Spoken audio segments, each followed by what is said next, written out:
Salut, on se retrouve aujourd'hui pour une nouvelle vidéo et aujourd'hui on va parler de quelqu'un qui compte beaucoup pour l'automobile. De toute façon t'as cliqué pour ça je pense, Elon Musk. Donc là on a les trois voitures, je sais pas encore dans laquelle tourner. Bon on va aller dans la BM. Avant de commencer, je voulais t'inviter à t'abonner, bien évidemment. On commence à être de plus en plus sur la chaîne, c'est sympa, on fait une petite communauté. Donc moi je te rappelle le concept, c'est de vous raconter une petite histoire. Bon là ce sera pas trop le cas, ce sera un peu plus long sur des personnes, sur l'automobile en fait en général, et donc vous faire découvrir un peu de l'histoire automobile. Donc là on va parler d'Elon Musk qui a beaucoup contribué à l'automobile, tu vas y comprendre. Commençons par recentrer le personnage. Elon Musk est né en Amérique du Sud, donc c'est un Sud-Américain à la base, qui fait de brillantes études, donc après il a été naturalisé canadien, puis après américain, et il a fait partie des meilleures écoles du monde. Donc tout le monde connaît bien évidemment Elon Musk, soit pour sa fortune, soit pour Tesla ou SpaceX. Il n'a pas eu que Tesla et SpaceX, il a eu bien d'autres entreprises. On va comprendre dans le premier temps d'où vient sa fortune et qu'est-ce qu'il a pu en faire avec. Il faut savoir qu'Elon Musk est un petit génie. À l'âge de 12 ans, il a déjà créé son premier jeu vidéo qu'il a revendu pas très cher à d'autres entreprises déjà. Et donc pour te dire, à 12 ans, le mec était déjà chaud. En 95, il devait avoir... il devait avoir 25 ans. 24, 23. Bon, bref, il était assez jeune et il a créé une entreprise qui s'appelait Zip2 et qui était une entreprise en fait qui était dans la gestion pour d'autres entreprises. Un logiciel en fait c'était un logiciel de publication de contenu pour d'autres entreprises qu'il a réussi à vendre 340 millions d'euros. Là, tu pourrais dire, c'est pas mal, 340 millions, c'est bien. Beaucoup se sont arrêtés là, de ses associés, se sont arrêtés à 340 millions, ils ont partagé l'argent. Elon Musk a dit, non, moi je vais le réinvestir. Donc en 99, soit 4 ans après. Donc c'est en 99 qu'il commence là, il avait déjà beaucoup d'argent et là qu'il va en amasser encore plus. Il crée X.com qui est un site, une banque en ligne en fait tout simplement. Et un beau jour il reçoit dans sa boîte mail une proposition d'achat par eBay. Donc oui, eBay a proposé une certaine somme à Elon Musk et il n'a pas refusé, 1,4 milliard d'euros. C'est très bien. Donc il faut savoir que par la suite X.com est devenu PayPal, voilà, donc oui, PayPal a été créé par Elon Musk. Et tout simplement, plus tard, il faut savoir que Elon Musk a racheté des droits à eBay pour utiliser le mot X.com et tu vas comprendre pourquoi. Donc en 2002, 3 ans après, putain, ça s'enchaîne, il est frustré parce que la NASA fait en fait. La NASA a fait des programmes qui ne fonctionnent pas très bien dans la gestion et tout, et il est frustré, du coup il se dit, attends, j'ai 1,4 milliard, enfin il n'a pas 1,4 milliard lui-même, mais bon, il a produit 1,4 milliard. Qu'est-ce que je pourrais faire? Créer sa compagnie, tout simplement. Il a encore une fois de plus du coup créé une compagnie qui s'appelle SpaceX, que tout le monde connaît, qui fait des fusées aujourd'hui, mais à l'époque ils n'avaient pas que des fusées en tête. Donc il s'est lancé du coup dans des programmes au début pour créer des avions électriques, bien évidemment pour créer des propulseurs pour la NASA, pour créer plein de pièces. Et c'est seulement en 2012 que la concrétisation arrive.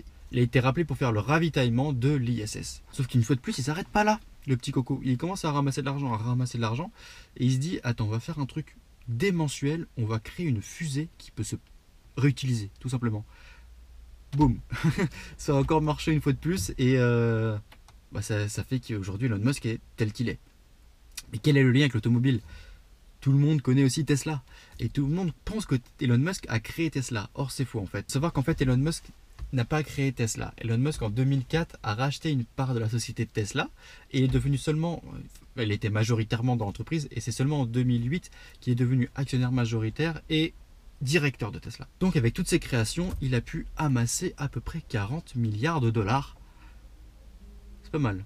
Donc maintenant tu comprends bien qu'avec 40 milliards de dollars, tu peux te faire plaisir en bagnole. Donc Elon Musk depuis toujours, il a été passionné par l'automobile, il a eu plein de belles automobiles, sachant déjà qu'à 25 ans, il avait déjà plusieurs millions en poche. Donc en 94, Elon Musk a acheté une BMW. Donc c'était une 320i E21 que Elon Musk a acheté comme première voiture.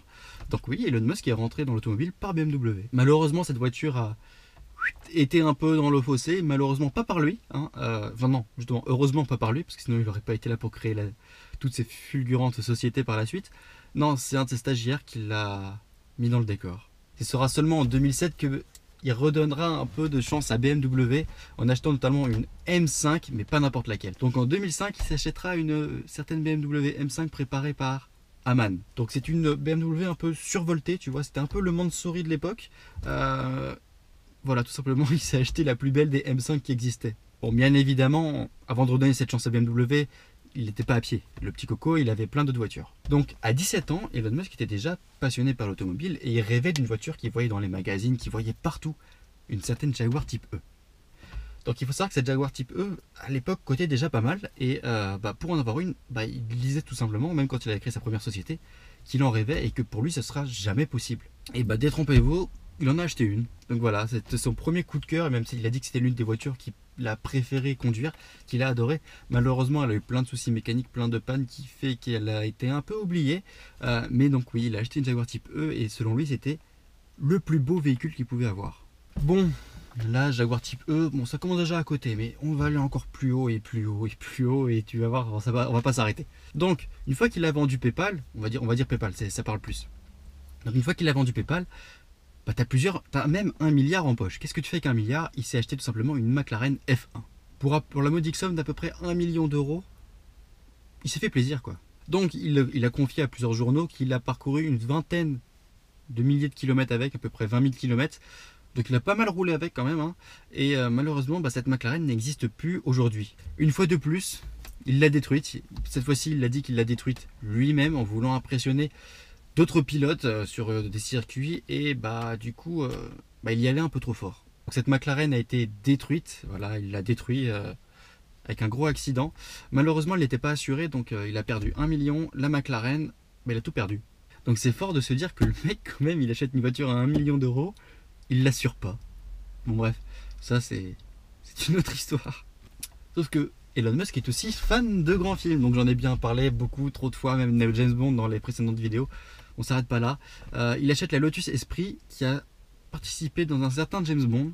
Donc oui, Elon Musk a acheté aux enchères pour 800 000 $ une certaine Lotus qui est franchement incroyable, qui selon lui donnait de sacrées émotions. Sauf qu'Elon Musk en fait avait d'autres projets pour cette voiture là. Bien évidemment, Lotus n'a pas jamais fait de véhicule électrique et c'était même une thermique. Selon lui, elle était trop belle pour un moteur essence, mais il fallait quelque chose de mieux. Et donc il a voulu dans un premier temps la faire passer à l'électrique, cette voiture-là. Donc c'est vers les années 2013, donc tu vois qu'il avait déjà des pas dans Tesla, donc l'électrique pour lui n'était pas un inconnu. Donc il voulait passer à l'électrique cette voiture-là. Heureusement qu'il ne l'a pas fait. Heureusement, il n'a pas fait trop de folie. Il a acheté du coup un Q7 parce qu'il commençait à avoir une famille, donc il fallait une grosse familiale.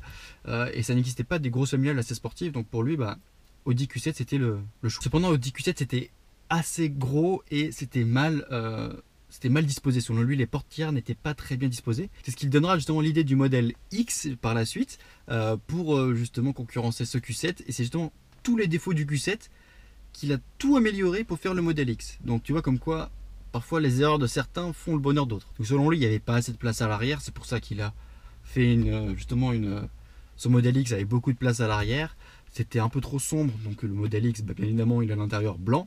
Et surtout un toit magnifique. Et les portes Falcon, parce que selon lui, les portes prenaient trop de place et c'était pas très pratique. Les portes Falcon permettaient justement de régler tous ces problèmes. Son garage ne s'arrête pas là, une fois de plus. Il y a une voiture qui a été la plus influente au monde, qui s'appelait la Ford T.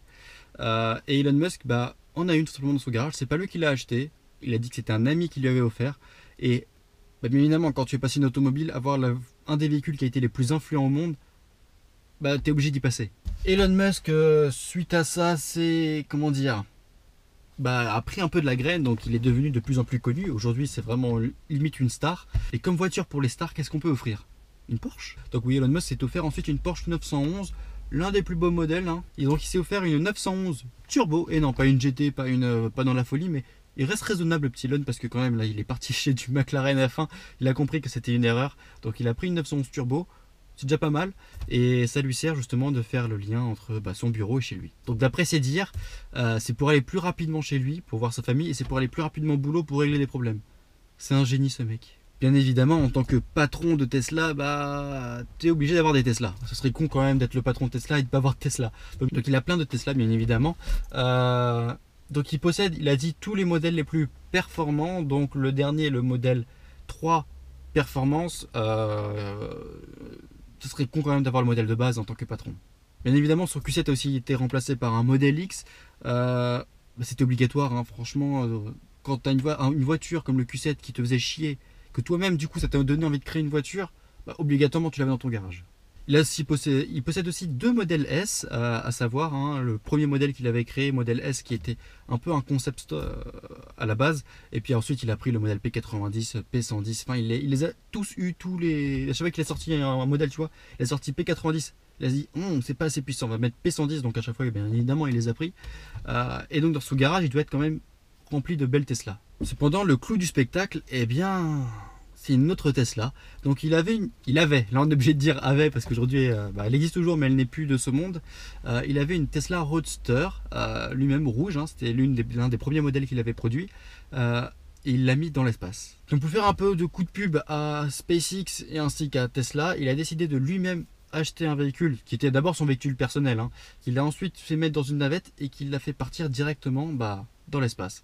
Donc aujourd'hui sa voiture est en orbite autour de... elle s'éloigne de plus en plus de la Terre, mais donc elle est en orbite autour de la Terre, on peut le dire. Et tu peux voir son live tous les jours, hein, elle est en live, la petite voiture. Donc il a mis une caméra et elle est en live 24h/24, donc tu peux voir la voiture dans l'espace. Tu peux même voir le lancement, hein. À chaque fois que de toute façon SpaceX ils font un lancement, tu peux le voir en direct le lancement. Ils ont plein de caméras dans la fusée qui font, tu vois la fusée tout le temps. Et là, tout simplement, mis une caméra dans la voiture et donc tu vois la voiture dans l'espace. Donc sa voiture flottera éternellement autour de la Terre, sauf qu'il a dit que pour d'ici 2025-2030, il a prévu de la rapatrier pour voir ce qui est devenu de sa voiture sur la Terre. Bien évidemment, cette Tesla Roadster a une particularité, c'est que sur son écran central, qui est normalement un écran de bord, il y a écrit « Ne paniquez pas » au cas où si elle rencontrerait des extraterrestres. Donc elle était prévue à la base, bon là il veut la rapatrier, mais c'était prévu à la base qu'elle aille autour de l'orbite martienne, et puis plus tard si elle pouvait aller autour de l'orbite solaire. Bon, il a dit qu'il allait la récupérer une fois qu'elle serait sur l'orbite martienne. Donc pour l'instant, elle fait son petit chemin là-haut. Cependant, d'après les dernières news, eh bien, il l'a un peu caché, hein, parce que le véhicule n'est toujours pas sorti. Hein, le fameux Cybertruck. Hein. Really? Okay. Sure. Oh man, it didn't go through. Qui est d'ailleurs très très résistant. Non, mais normalement c'est l'un des véhicules les plus résistants qui existent et les plus futuristes qui existent. Il a été aperçu justement à Los Angeles avec sa compagne devant un restaurant avec le Cybertruck tout simplement. Il a dit allez hop, je vais le prendre. Donc voilà, tu connais un peu tout le garage de Elon Musk. Il y a beaucoup de beaux véhicules, des véhicules assez rares, assez chers, d'autres qui ont disparu malheureusement, hein, c'est con. Mais donc il a eu un beau garage quand même. Donc si cette vidéo t'a plu, tu peux t'abonner. On va essayer de faire d'autres garages de d'autres personnes assez influentes, assez connues. Jeff Bezos, j'ai pas trop d'infos malheureusement. T'as l'autre qui passe la tronçonneuse maintenant quoi. Jeff Bezos, je voulais le faire avant Elon Musk parce que bon, c'est la première fortune au monde. Sauf qu'on n'a pas trop d'infos sur ses véhicules. Donc bon, j'ai fait Elon Musk parce que il est quand même très très très étroitement lié à l'automobile. N'hésite pas à t'abonner pour suivre les prochaines vidéos. Hein. Je vais sortir plein de vidéos normalement sur les premiers véhicules électriques. Là, on va commencer à rentrer vraiment dans l'histoire. Et pour savoir si un jour j'aurai le même garage qu'Elon Musk ou même si j'enverrai une voiture dans l'espace, moi je t'invite à t'abonner et je te dis à bientôt pour une prochaine vidéo.